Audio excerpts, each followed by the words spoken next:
This particular question asks how much time it takes to fall from maximum height to the ground. So that is going to be time down. So to find time down, we need to figure out how much time it takes to get from the top to the bottom. So because of that, we know that the time down distance is going to be the peak to ground, which is going to be negative 78.57.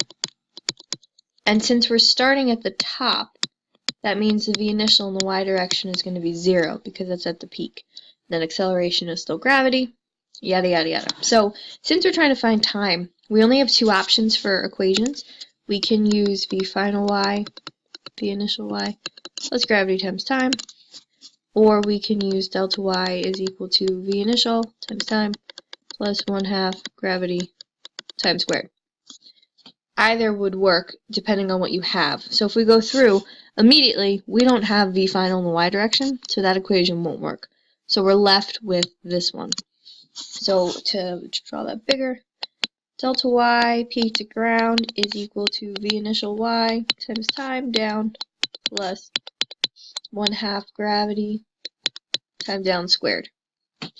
V initial y is 0, so that's going to cancel.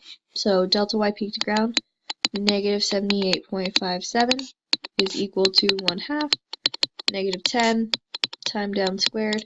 So that's 78.57 divided by 5, and then you take the square root. So you get a time down 3.96 seconds, which comparatively makes sense.